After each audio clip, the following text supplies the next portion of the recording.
देखिए हर खबर यहीं पर, सब्सक्राइब कीजिए TV9 भारतवर्ष।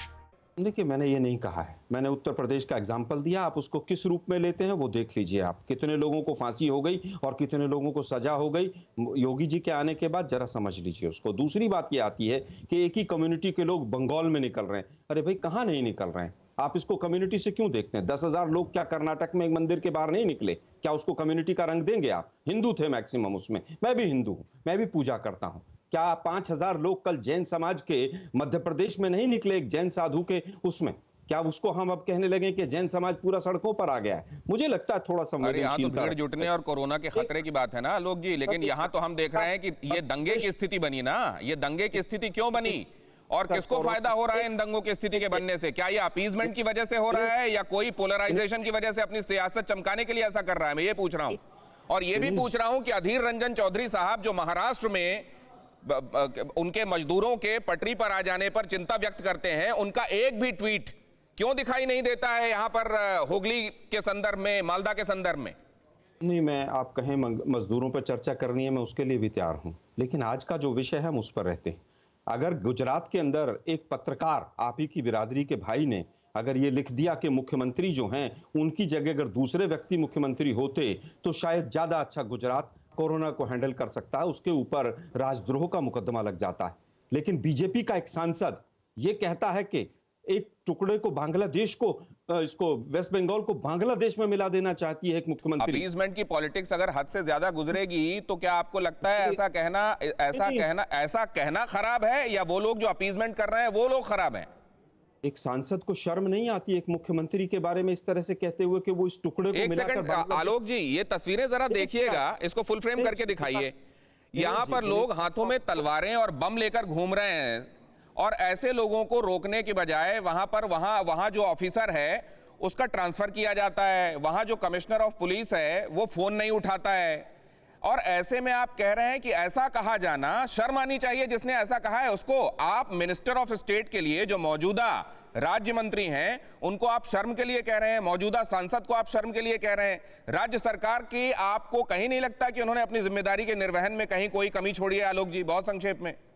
पूरी तरह से, अगर कहीं पर कोई लॉ एंड ऑर्डर में कमी है, मैं कोई ममता बनर्जी का पक्ष लेने नहीं बैठा यहाँ पर, लेकिन एक सांसद जिसने देश की अखंडता की शपथ ली हो, अगर वो इस तरह का बयान दे रहा है, इस तरह का आरोप लगा रहा है, तो उसके ऊपर ये बहुत आलोक जी, एक बात मैं बड़ी विनम्रता से जानना चाहता हूं, आप लोगों ने वेस्ट बंगाल को लेकर वॉक ओवर तो नहीं दे दिया है? मैं देख रहा हूं आप स्पेयर कर देते हैं उनको। अधीर रंजन चौधरी अपने पूरे ट्वीट्स में कहीं जिक्र ही नहीं करते कि क्या हुआ है हुगली में, मालदा में। कहीं आपने वॉक ओवर तो नहीं दे दिया? दिनेश जी, पिछले 3 मिनट से जब से मैं बोलने लगा हूं, मेरे से ज्यादा आप बोले हैं मेरे बीच में। मुझे लगता है आप बीजेपी, क्योंकि आप मजदूरों की बात कर रहे हैं, मैं पूछ रहा हूं कि अधीर रंजन चौधरी ने कहीं चिंता जाहिर नहीं की? आपके लिए चिंता का सबब है कि नहीं सर? आप मजदूरों की बात करेंगे, अधीर रंजन जी पे बात करेंगे, मैं उस पर करूंगा, लेकिन आप सांसद को मत बचाइए। एक सांसद जिसने देश की अखंडता की बात की है, कैबिनेट एक सांसद और एक मिनिस्टर ऑफ स्टेट को बचाने का और ज्यादा बोलने का आरोप है मुझ पर नलिन कोहली साहब। मैंने नाजायज मुमकिन है बोला हो, लेकिन आप पर जो आरोप लग रहे हैं नलिन कोहली, उनका जरा जवाब दीजिए। क्या आप लोग इसको उकसा रहे हैं? क्या आप लोग असल में उत्तर प्रदेश वगैरह में क्या चल रहा है उस तरफ ध्यान नहीं दे रहे हैं? आपको वेस्ट बंगाल में पूरे खोट नजर आ रहे हैं क्या? आलोक जी, आता हूं आपके पास, आता हूं, सुनूंगा आप जो कह रहे हैं। आ रहा हूं आलोक जी, आ रहा हूं, शांत हो जाइए, आ रहा हूं आपके पास। मैंने बड़े गौर से तीनों को सुना। 2 लोग तो मैं बिल्कुल स्पष्ट कह सकता हूं कि तस्लीम रहमानी साहब और खालिद साहब, उनके बीच में तो एक कंपटीशन है कौन ममता जी के लिए अच्छा प्रवक्ता बन सकता है पश्चिम बंगाल में। और आलोक जी ने खंडन अभी तक नहीं किया लॉ एंड ऑर्डर की। यदि कोई प्रॉब्लम हो, ये कांग्रेस का रुख है, यदि कोई प्रॉब्लम हो लॉ एंड ऑर्डर की, ये नहीं कि जो तस्वीरों में दिख रही है लॉ एंड ऑर्डर खराब है। मेरे बार बार कहने के बाद भी आलोक जी कुछ कह रहे हैं, तो जरा एक बार वॉल्यूम अप कीजिए। वो क्या है ऐसा जिसके लिए वो इंतजार नहीं कर रहे हैं? एक सेकंड नलिन जी, एक सेकंड। आलोक जी, आप बीच में कुछ कह रहे हैं सर, आवाज आपकी डाउन है, आ नहीं रही है कुछ। अभी फौरन ही आप पॉइंट रखना चाहते हैं क्या, या आऊं घूम के आपके पास? दिनेश जी, मैंने कहा 3 मिनट में आपने हर पॉइंट के बाद मुझे टोका।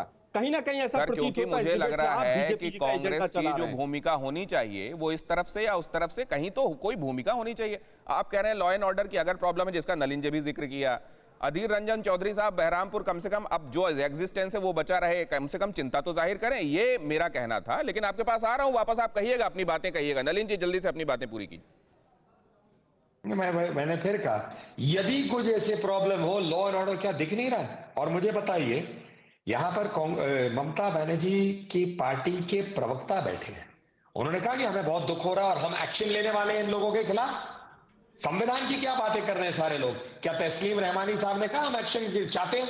जो दंगाई है, दिल्ली में क्या हुआ, उसमें क्या हुआ? दिल्ली में क्या मुसलमान ही मरे? क्या हिंदू नहीं मरा? शर्म आनी चाहिए। जो मरा एक इंसान मरा, एक भारतीय मरा। और गृह मंत्री अमित शाह जी ने बोला संसद में, आप इसे ओवैसी साहब को जवाब देते हुए, आप इसे हिंदू मुस्लिम में देख रहे हैं, मैं एक भारतीय नागरिक देखता हूं वो मरा है, और जिसने भी दंगा किया है, गलत किया, हम उसके खिलाफ कार्रवाई लेंगे। आपने सुना इनसे? संविधान की बहुत बड़ी बड़ी बातें करने की सारी पार्टियां ही है, लेकिन क्या इन्होंने कहा कि वहां पर जो बंगाल में हो रहा है हमें गलत दिख रहा है? अरे एक्शन की बात की, कभी पीड़ितों के लिए क्या?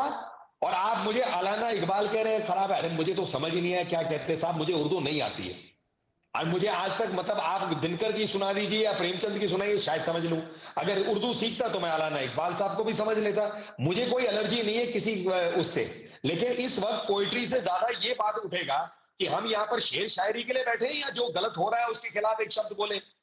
आप कम से कम, वैसे तो आप अपने सारे विचार सब चीजों पे रखते, अरे कहिए ना जहां पर गलत हो रहा है गलत है। खालिद साहब, वो सवाल जिसका जवाब मैं लगातार चाह रहा हूं, आता हूं नलिन जी, ठीक है, जो गलत है उसको गलत कहा जाना चाहिए, गलत करने वाला किसी भी मजहब से ताल्लुक रखता हो उसको गलत कहना चाहिए। फिक्र आपकी, सोमवार से शुक्रवार रात 9 बजे सिर्फ TV9 भारतवर्ष पर।